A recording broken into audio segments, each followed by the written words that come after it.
안녕하세요. 바리파이어입니다. 이번엔 최근 저의 유튜브 알고리즘에 끼어든 메리츠 금융주주에 대해 알아보려고 합니다. 메리츠 홈페이지 메인 화면에 적힌 문구를 보면 대주주의 한 주와 일반 주주의 한 주의 가치는 동일합니다. 모든 주주가 인정하는 투명하고 깨끗한 경영을 하겠다는 의미입니다. 라고 적혀 있습니다. 솔직히 조금 감동했고 한국 기업에서 주주를 주주로서 대우해주는 기업이 등장했다는 것, 그 자체만으로도 응원을 위해 주식을 사고 싶어졌습니다. 그런데 차트를 보는 순간 이거 잘못 들어가면 큰일 날지도 모르겠다는 생각이 들었고 어디까지를 괜찮은 가격으로 볼 수 있는지 확인 과정이 필요했습니다. 좋은 기업이어도 나쁜 주식이 되는 경우는 카카오와 네이버를 통해 이미 배웠기 때문입니다. 그래서 메리츠의 저평가를 없앤 밸류업 내용을 보면 혹시 힌트가 있지 않을까 싶어 기업 가치 재고 계획을 살펴봤습니다. 그 결과 핵심 내용은 두 가지로 첫 번째, 연평균 성장률 28.2%. 메리츠에서 제공한 자료를 보면 최근 5개년도 연평균 성장률이 28%로 비교군으로 볼 수 있는 국내외 동일 산업군에서 이 숫자가 얼마나 높은 것인지 알 수 있습니다. 국내 4대 금융지주 평균은 9%이고 미국 금융사는 11%, 일본 금융사는 7%임을 볼 때 보수적으로 낮춰 잡아도 이는 시장 평균을 가볍게 넘겨주는 퍼포먼스입니다. 물론 규모가 커질수록 성장이 둔해진다는 원리를 생각해보면 앞으로 성장률이 점차 낮아질 것이라고 볼 수 있습니다. 저는 여기서 이러한 고성장이 얼마나 더 지속될 수 있을까 궁금해졌고 매우 긍정적인 관점으로 4대 금융지주까지 성장할 수 있다고 가정해봤습니다. 그래서 시가총액과 PBR을 통해 실질 자본 크기를 추정했고 메리츠의 규모를 1로 보면 각 금융지주는 적게는 3.3배에서 크게는 6.4배라는 결과값을 얻을 수 있었습니다.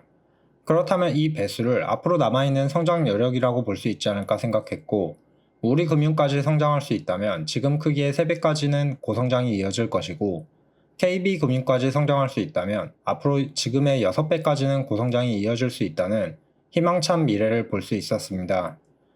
다만 이러한 예상은 메리츠가 4대 금융지주까지 성장한다면 이라는 굉장히 긍정적인 전망을 가정한 것이기에 현실적으로는 매년 실적 발표를 추적하며 성장의 둔화 정도를 체크해야 할 것입니다. 두 번째, 당기순이익 50% 이상 주주 환원. 사실 50% 이상 주주 환원을 하는 기업은 꽤 많습니다. 대표적으로 SK텔레콤은 매년 60에서 80%까지 현금 매당과 자사주 매입을 해왔고 KTNG도 50에서 70%의 현금 매당과 자사주 매입을 해왔습니다. 그럼에도 메리츠를 시장에서 특별하게 보는 이유는 기존의 50% 이상 주주 환원을 하는 기업들은 영업이익의 성장이 거의 끝났거나 한 자릿수의 성장만을 보여주는 기업들이기 때문입니다. 앞서 확인한 것처럼 한국에서 금융업이라는 노다지 분야에 매년 두 자릿수의 성장을 보이면서 주주 환원에 대한 의지까지 좋은 기업이 등장했다는 것은 투자자들의 마음을 흔들었던 사건이지 않을까 싶습니다. 게다가 다음에 표를 보시면 50% 이상의 주주 환원을 어떠한 방식으로 할지 알려주고 있는데 메리츠가 정말 주주 가치를 높이기 위해 얼마나 고민했는지 간접적으로 느껴졌습니다.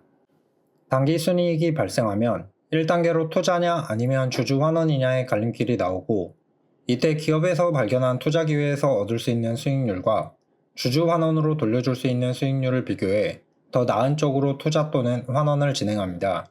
만약 투자 기회에서 얻을 수 있는 수익률보다 주주 환원이 더 나은 상태라면 2단계로 넘어가게 되는데 자사주 매입 소각으로 한 주의 가치를 높일 것인가 혹은 현금 배당으로 주주들에게 돌려줄 것이냐에 결정을 해야 합니다. 여기서 기준을 제공하는 포워드 PER, COE와 같은 다소 어려운 용어들이 나오지만 단순화시키면 자사 주식이 저평가 영역이면 자사주를 매입하고 고평가 영역이면 현금 배당을 결정하겠다는 것입니다. 이를 응용해 투자자 입장에서 메리츠 금융지주가 자사주를 매입하는 결정을 내린 시기라면 매수 적기로 볼 수 있고 현금 매당을 하는 시기는 주식을 팔아 차익을 남기는 결정을 내릴 수도 있을 것 같습니다. 그래서 문득 최근 메리츠 금융지주는 자사주 매입을 하고 있는지 궁금해져 기사를 찾아봤습니다. 하반기에도 자사주 매입 및 배당을 진행한다고 하는데 주가와 함께 보면 아직도 저평가 구간인지 물음표가 떠오르지만 메리츠에서 볼 때는 저평가 영역으로 생각하는 듯 합니다.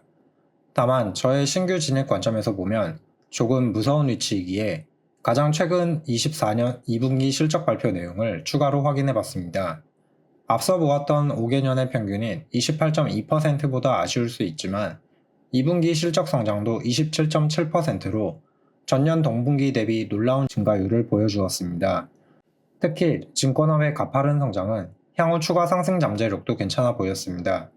저는 고인물 시장인 보험이나 캐피탈 쪽보다 증권업의 성장 가능성을 더 높게 보기 때문입니다. 게다가 6월 말 기준 메리츠에서 보는 포워드 PER은 6.6배임을 자료를 통해 알 수 있었고, 이는 자사주 소각을 통해 주주 환원에 기여하는 수익률이 15.2%로 현금 배당 수익률인 10%를 맞추는 것보다 더 높기 때문에 자사주 매입 소각을 하반기에도 지속하는 것임을 이해할 수 있었습니다. 여기서 그럼 메리츠가 보는 적정 주가는 얼마일까 궁금해져 값을 구해보기로 했습니다. 24년 6월 말 메리츠 금융지주의 주가는 79,100원으로 주가를 퍼로 나누어 EPS를 구해보니 11,985원이 나왔습니다.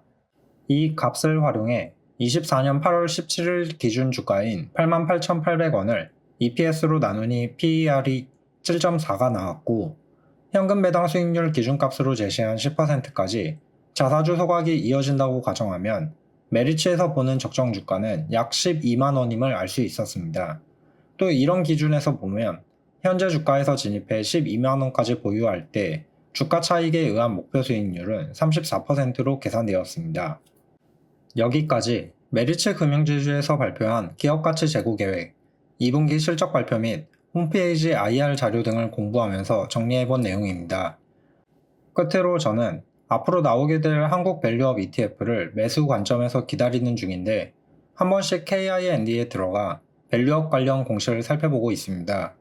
그런데 메리츠의 공시 이후 다른 금융지주들도 그 기준을 따라 주주 환원에 대한 정책을 공시하고 있기에 다른 섹터는 몰라도 금융주 쪽은 잘하면 오랜 저평가를 끝낼 기회가 되지 않을까 생각해보고 있습니다.